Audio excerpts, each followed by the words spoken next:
Simon Furman, writer extraordinaire. Being that this is my first panel that I've ever done, I'll just throw it over to you, let you guys ask the questions and have some fun for the next, hour. Well, actually, we decided to choreograph a little thing here. I'll just leave it to the experts. Is there dance? Is there singing? We didn't choreograph that much. No song and dance. Simon suggested, since this is my very first Transformers convention, and you've already heard him talk ad infinitum, so he's already told you all this story, that I should give you a little introduction to the very, very beginnings of Transformers as far as the publishing world, because I was there. So basically what happened, assuming you're interested in hearing this. Oh, sure. We are sort of here. That is why we bought these tickets. Oh, well, I thought it was a two-sign. Okay. Anyway, basically what happened was sometime in the fall of 1983, when I was an editor on the staff at Marvel Comics, Jim Shooter, who was editor-in-chief, and Denny O'Neil, who was a senior editor and a longtime comic book writer, I wasn't there at this point, but somehow they got together as Hasbro, and Hasbro decided to launch this new series called Transformers, this new toy line, and come to Marvel and have Marvel develop it, just like Marvel had developed G.I. Joe for them a couple of years earlier. So between the two of them, they generated a treatment, which is a backstory to what the Transformers world would be like. and a whole bunch of character profiles and names and such. And for reasons that I'm not quite clear on, since again I wasn't exactly in the process yet. Once the treatment got through, Hasbro approved it eventually. Once the treatment got through and the names and character profiles were submitted, Hasbro had a lot of difficulty with some of the names. There was a lot of names and whatever character profile were written at that point. And Denny didn't want to continue developing it. So Jim Shooter went around the office looking for a warm body. Several warm bodies turned him down because, frankly, at that time, you're looking for editors who had writing experience. Either editors were too busy doing other things, or the deadline was too short, or they didn't have any interest in involving themselves in a whole new toy line, or whatever. But anyway, I was probably, furthest down the hall or something. So I was probably like the third or fourth person that Jim Shooter asked. And it was right before Thanksgiving weekend, the week before Thanksgiving, I remember that. And it had to be done like over the weekend, and I had to revise, I frankly don't remember, maybe, I think there was initially 28 toys in the first toy line or something like that. I had to revise the majority. And so I did. And Hasbro basically was very happy with what I produced. And that's how I got involved with Transformers as an editor at Marvel Comics. And then, from that, we launched the 4-issue limited series, which came out, I guess, in early '84. And I was the editor on that. And basically, that caught us all by surprise. It was a 4-issue limited series because really nobody expected it to go beyond 4 issues. We had no sense of how popular Transformers would eventually become, and that I would be here 20 years later. So after that, I guess soon into the run of Transformers, that limited series, it was decided that the book would continue as a regular monthly title. And we were so naive back then. Nowadays, if we took a limited series and we continued it, or published it, not we, but a publishing company would continue it, they would have an issue 0 and an issue 1 and an issue 1A, and with a chrome cover and all these different. All we did was do issue 5. We were naive. We just didn't know. We didn't know what we were doing. In any case, so with issue 5, I stopped editing it, and I continued on the book as the writer until issue 55, with a couple of fill-in issues thrown in the mix. And so basically, I became immersed in the Transformers world. Hasbro, through Marvel, Hasbro came to me to develop all their toys from then on, as far as their personality profiles and their names. So for the next 5 years, I got involved with naming and writing the profiles. Probably, I don't know how many, like over 100, maybe 200 of the toys. All the packaging copy that was on the Hasbro toys during that period. Not every one, but the majority of them. I wasn't involved with the movie characters or anything like that. But the majority of them were things that I worked on with Hasbro. And then, like I said, issue 55 was my last issue. And before I got to that, I was pretty well burnt out on Transformers the last year or two because, quite frankly, although I enjoyed doing it and I enjoyed developing storylines and characters, every 6 months or so, Hasbro would slap me with another 50 characters to introduce. And it became kind of a burden. So, I definitely wanted to move off, and I was kind of begging my editor, Don Daly, at that time, to put me out of my misery, but he kept begging me to stay on. And finally, here's where Simon comes in. Finally, I happened to take a trip to England. I guess, had we met before then? You used to come to the Marvel office? Yes, Yeah, we had met before then. I'd taken a trip to England, and I stopped by the Marvel UK offices. And you had already been working on the Marvel UK, whatever you would call the fill-in issues that you had to fill in for the publication schedule in England. And so anyway, so Simon can take it from there. Well, here we were in February 1989. Right. Bob was over from the US, so being, sort of sociable as we were at Marvel UK at the time, we thought, well, we'll take him out for lunch and generally just keep him happy. It's the parent company, we've got to look after ourselves here. So out we went for lunch, sitting in a restaurant in Covent Garden, and Bob basically was telling me what he's told you, that he's kind of burned out on Transformers, and hell, the book's not going to last more than a few more issues. And, so Simon, do you want it? I'd run it into the ground pretty much, I thought so anyway. So he said, Simon, do you want it? And I thought, well, how can I refuse such an offer? So, but of course, I was immersed in it all by then, the UK side of it, and I knew Bob's work inside and out because we had to loop our stories in and out of the American continuity, just because, we were reprinting in the UK comic.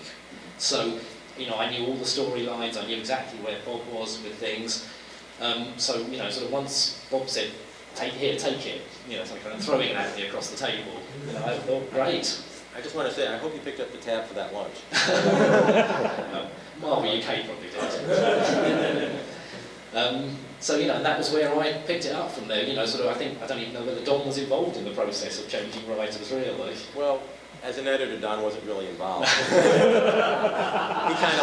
kind of passively watched things go across his desk and things got published. So issue 56 I picked up, and to be honest, I didn't think it was going to last a huge amount longer. So I thought, well, great, at least it gives me some license to just go crazy with this book, So it started, I'd always been using the movie characters in the UK comics. So I thought, well, here we go, let's have our apocalyptic Unicron battle in the US comic and maybe wrap it up with that. But it rolled on for 25 issues. I have no idea why particularly, and but I guess it was just there was enough there to keep it rolling for people. And in sales terms today, if you look at comic books today, they're selling, the top 5 are selling 110, 120,000. The original comic book, G1 comic, was cancelled on 70,000, which these days would put it in the top 20 at least. Wow. So this is how things have changed in the comics industry. That was a low-selling book back then, and they used to clear space at Marvel for new titles just by cutting off anything under 100,000, or sometimes over 100,000. Right. I used to be the illustrator on the first Ghost Rider series, which ended around 1981, and that was canceled because sales had dropped to under 110,000. So, at this point, I was working with Jose Delbo on the series, as the sort of established artist. And then around about the same time, both Bob and I got involved in another project. It was animals in exosuits. Oh, I like that. Brute Force, that's all right, yes. How could I forget? That convention will be in September, right? And this kind of pulled Jose onto that book for a while. So it left a vacuum for an artist. Now, originally, my first suggestion was Jeff Senior, who had done a lot of the UK work, and had actually already filled in for Jose a couple of times, just for deadline crunches. Jeff, though, had other commitments at the time, so we were still needing a regular artist for the book. I went to Don Daly and suggested Andrew for the book. Don had somebody else lined up that he really wanted to try for the book. So we went with Don's suggestion, and that didn't really work out. And so back came Andrew for issue 69. It should have been 68, but it ended up being 69. And that's where Andrew came into the whole mix. Yeah, I think what happened was Jeff Senior, when he took up the role, he was only going to do it for 4 issues, wasn't he? No, he wasn't. He was going to run with it regularly. Then he wanted to take a break from doing it. I don't know how many he did. What issue did he start on? He only did maybe 4 or 5 issues in total, I think, but they were scattered. They weren't. Yeah, so he was running with the book, and then he wanted to take a break off of it to do the Death's Head graphic novel. And so he needed a 4-issue break, and then that's when they asked me to do it. And they asked me to do a 2-page tryout for it. So I did these 2 pages, and I remember talking to Rob Tokar, the editor, and I say, what shall I... Actually, I think Don was still the editor, Rob was the assistant, but you didn't really hear much from Don. And it's always Rob. And I said, how shall I treat this? And he gave me a few pointers as to how I should draw it. So I kind of did these 2-page samples. And they looked at them, they just said, no, we're not going to give you the book. They just turned me down flat. It's like, oh, okay, fine. And then, I think that's then when they commissioned somebody to do 68, and they weren't particularly happy with, for some reason, how that was working out. So then they came back to me and they said, are you interested in, are you still interested in doing it? And I said, yeah, I really am. So they said, okay, well, the book's yours. At that point, I decided I would do what I wanted to do rather than what they'd asked me to do. I thought I'd assume the arrogance of thinking, well, they told me what I should draw. They told me I should draw nice, clean line robots, nice and straight, make them look metal and clunky and all that kind of thing. And that's not how I wanted to do it anyway. So when they actually gave me the book, that was why I then moved into doing that slightly more organic look that a lot of people either like or they don't. It seems to be the one thing that people recognise my work for amongst some of the others. And I just really, really ran with that. And then the whole debate about Transformers don't have teeth and all this. My Transformers have teeth. They're metal teeth. But yeah, it was great. So ran with it from... Well, Jeff came in to do the double-sized 75th issue because he'd always, I think, expressed a preference to do that double-sized issue. So, and there was also a deadline issue because it was a double-sized issue. It was just, we were running fairly close to deadline all the way through this. So physically, I just don't think Andrew could have done 75 and carried on. No, I don't know, maybe not. No, it's nice actually to see Jeff come back and do the big apocalyptic issue because he was good at that stuff. I think I very much felt, from my point of view, that that's what Jeff did really well, the really big stuff. And I think what I liked was the more subtle kind of character interplay and the subtleties of gesture and the detail and all that kind of thing. So it was quite right that Jeff did that issue, and then I picked up after it, and we ran through until 80. It was supposed to go on longer than that.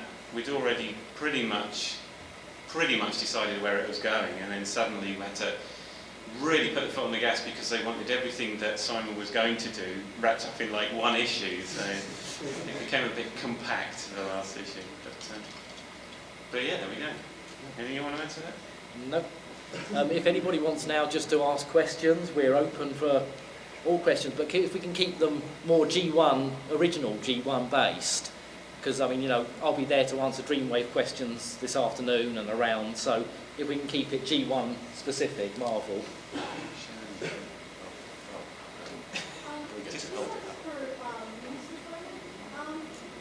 did you get the idea behind the US comic number 70? This would be the one with the sort of mushed together Megatron and Ratchet. Well, it just seemed to suggest itself from something that Bob had already set up in his run. Well, actually, no, it wasn't your one. Sorry, it was the beginning of mine. Where sorry about that, Bob. Completely interchangeable people. But basically, there's a bit where Ratchet throws himself at Megatron and they disappear through this portal, and it just seemed, well, sort of.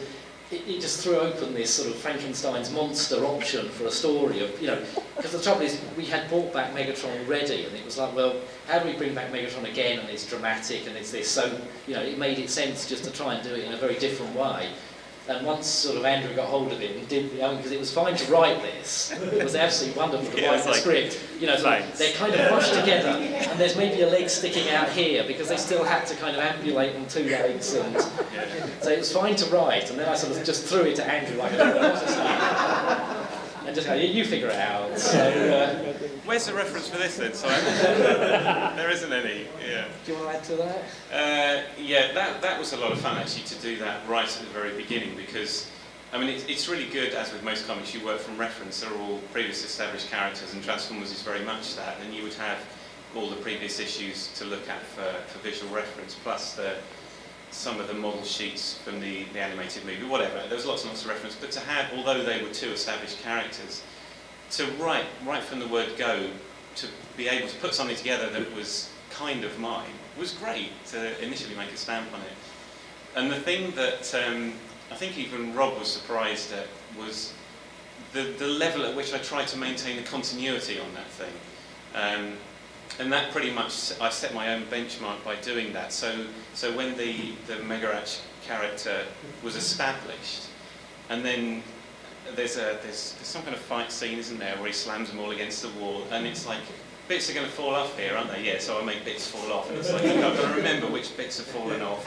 And then he goes shuffling off down the corridor, and there's more bits falling off. And so every time I saw him, I made sure that he either looked the same as he had done before, or that there was another little bit missing, another thing had fallen out, whatever, because that just seemed to add to the torment of the character. Because it did draw in some ways from a popular movie of the time. Yes, that's right. Yeah, Or should I not say that? No. I mean, there's a line that's almost directly ripped off this popular movie at the time, or a scene. The little scene at the end where the Megarach creature, sort of grabs the gun and puts it at its own head. Does anybody know where that scene comes from? What movie?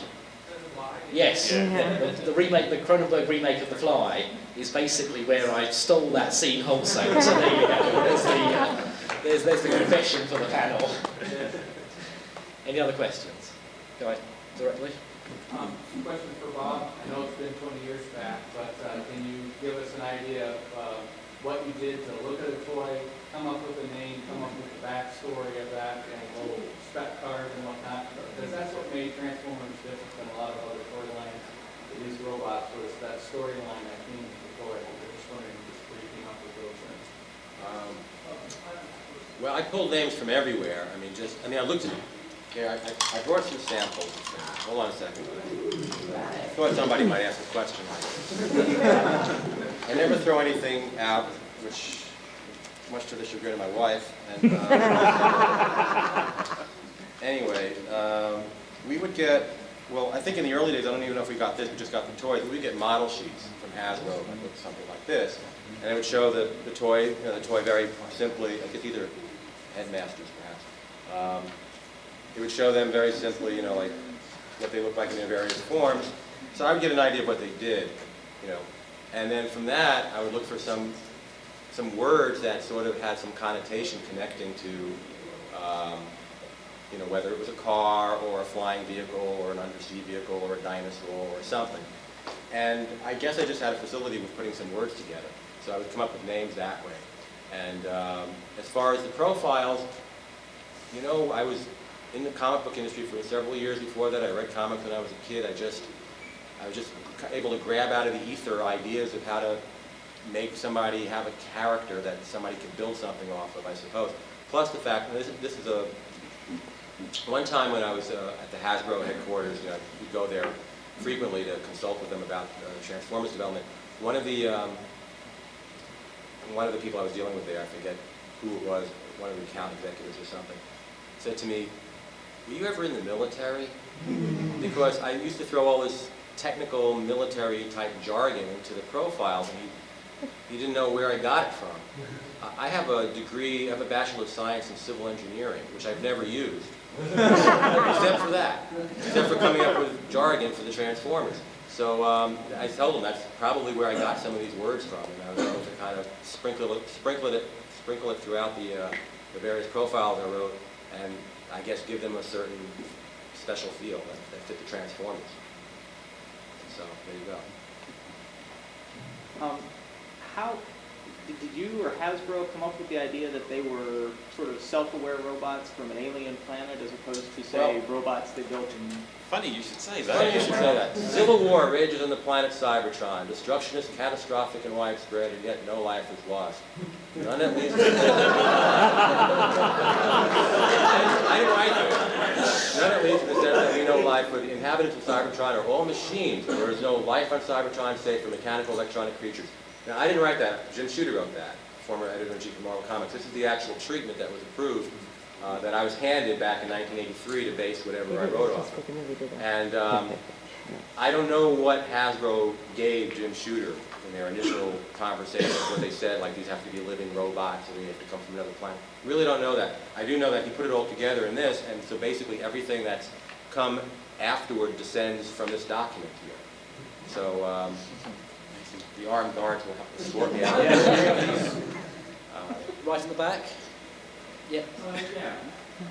Both of you, when you were writing, seem to have a special love for Grimlock. Did the whole bit where Grimlock became the leader of the Autobots and then the psychotic. And of course, well, the Grimlock badass.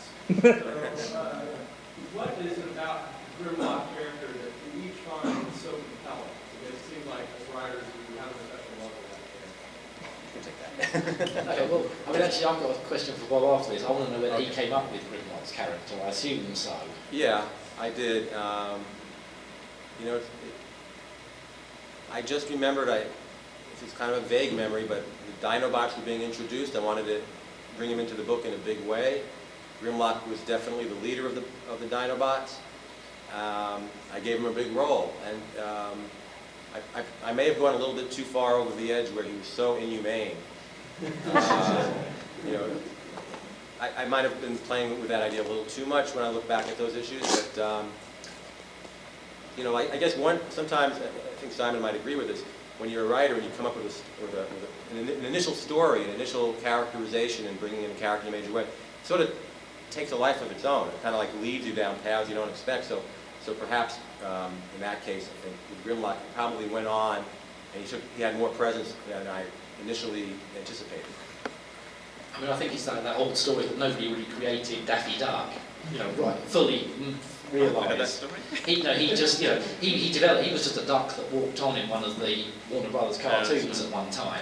But you know, over successive writers and incarnations, he became that character. You know, they added something else, and so finally you get Daffy Duck. And I think that's a lot of that way with Transformers. I mean, obviously there was a lot more put in at the outset with the Transformers characters, but once they got going in the stories, sometimes the characters take you in certain directions. They become the kind of driving force of the story. And certainly with Grimlock, for me, it was that every time I had him in a scene, he seemed to suggest story options. He seemed to lead you in directions, because he was just this sort of wonderfully bull-headed, positive, I mean, utterly positive in what he believed, but you know, there was this sort of, you know, I will not stop. I have a course of action and I will not stop. And once you've got that kind of momentum rolling in the stories tend to roll out of that. So I think that's why I used to like Grimlock. You could put him in any scene, and you would have various options, and exciting options, of where it would go from there. So he was just a great character to write. Yeah, I noticed just recently, reviewing, I was kind of doing a cram session for this convention. I was reviewing a whole bunch of old comics that I wrote. And I noticed, like, when things would happen where Optimus Prime or a character like that had to make a choice, he had to consider what he was going to do. And, you know, and somebody would suggest something and says, no, that's not the right option because it might hurt somebody. Grimlock never really paused to consider the options. You're absolutely right. He was bullheaded. He just went ahead and things were very black and white. Yeah. For Mr. Furman, you mentioned the things were rushed at the end with G1, that you had plans, but everything got truncated and squished together. Do you remember specifically things that you wish you could have done but didn't have the chance to? And specifically, I'm curious about the Action Masters, if you had certain plans with that. Well, I think the ultimate plan with the Action Masters, I mean, we had to bring the Action Masters in. I personally, and sorry Hasbro, think they were the dumbest idea. But you know, sort of, here we had these Transformers that didn't transform, so, you know, we introduced them into the story, but always my game plan was to turn them back into real Transformers afterwards. You know, we had to a certain amount of contractual obligation, bring in these characters as Action Masters. But, you know, it was always my you know, the effects of the nucleon that turned them into Action Masters was going to be reversed at some point. I doubt I'd actually formulated how, but you know, it was certainly going. There was certainly going to be some resolution to that. You know, I mean, the thing is, we set up this huge storyline with Grimlock, you know, having to make this decision to reactivate the Dinobots, you know, no matter what the cost, and that, you know, just them becoming Action Masters was not going to be the end of it. You know, there had to be more of a price to this. You know, hence the whole sort of price of life storyline that we did. But of course, we just never got into that. You know, it just ended really with things like that. Other things like the Last Autobot was going to be, you know, the kind of prehistoric Transformers storyline that I'm kind of doing with War Within in little bits, with the Fallen and the original Transformers, and it was going to roll out into something like that. That there was a sort of previous, you know, sort of set of Transformers that nobody really knew much about and had been hidden away, and most of them are dead and so forth. So, you know, there were plans, but they were largely unformulated. I had sort of large storyline goalposts set up, but not quite how we're going to sort of dribble the ball towards the goalpost to get there. Does anybody understand English football references? Yes. Yeah. As you may or may not know, there's been talk about a new Transformers movie being developed. Now, with Spider-Man movies, they have gotten advice from Stan Lee to developing it. Has anybody with DreamWorks approached you or Budiansky about advising from certain characters? And if not, would you like the job? I'm going to write the whole thing. I'm willing to leave my phone number for anybody who wants to call, but I mean, back when this was first mooted, the idea, I did get in touch with Don Murphy and spoke to Don Murphy. So, you know, I've kind of made the contact which I need to follow up. But, you know, I mean, I assume if there is any role, it will be a purely advisory, you know, sort of, kind of, some kind of background role. But, you know, I mean, yes, if it's on offer like Bob, you know, I'm there. For everybody generally, I noticed that in the cartoon there was a Spike Witwicky. In the comic there was a Buster Witwicky, and then when Fortress Maximus was introduced, because of the name of the toy, there had to be a Spike Witwicky. Where did the idea come up, or why was there a Buster instead of a Spike in the first case? And when Spike was introduced, where was the idea to make him a peacenik? Where did that come from? Also, I mean, just generally, I like the way the Fortress Maximus was drawn very well, especially in the battle with Galvatron. That was awesome. I don't remember that. I mean, funny enough, I asked Bob about the Jetfire, Skyfire thing. It came up something to do yeah. with Well, that. actually, I have some clues about Spike and Buster right here in my hand. Now, again, Jim Shooter wrote this, and it talks about Spike, despite his name, and then crossed out in my handwriting is Buster. And several times. Spike, Buster. So somebody, probably somebody at Hasbro, didn't like the name Spike, and it was changed to Buster. And it was communicated to me either directly or through Jim Shooter, I don't know. But I mean, literally, this is my handwriting, crossing out a typed word, Spike. So I'm assuming that at some point, this treatment got through to Saban or whoever was, you know, without my cross out. So it became Spike in the cartoon. Where did the idea come to make Spike a peacenik? In the comic. When he became the head, when he was introduced and became the head of Fortress Maximus. I suppose it came from me, but if I wrote it, I don't remember though. I don't remember. Make something up quick. Let me see my notes again. No, I don't really recall that exactly. Yes. I know this was a job for you guys, but did you find yourself enjoying the concept or the design such that you own any of these? That we own them? Yeah, did you enjoy the concept and the design? Did any of you guys get any of these toys? Do you own any of them? Or to own the toys? Oh, I think you meant like own own Optimus Prime, the name. We get a nickel off of every toy sold. That would be something. Well, when I was involved with Transformers, basically I got product from Hasbro, samples, but I had some of them, but didn't get all of Are them. they in a place of prominent display at your home? You'd probably be disappointed to know where they're being held. I don't want to destroy any illusions here. I mean, the huge disappointment to me is when we were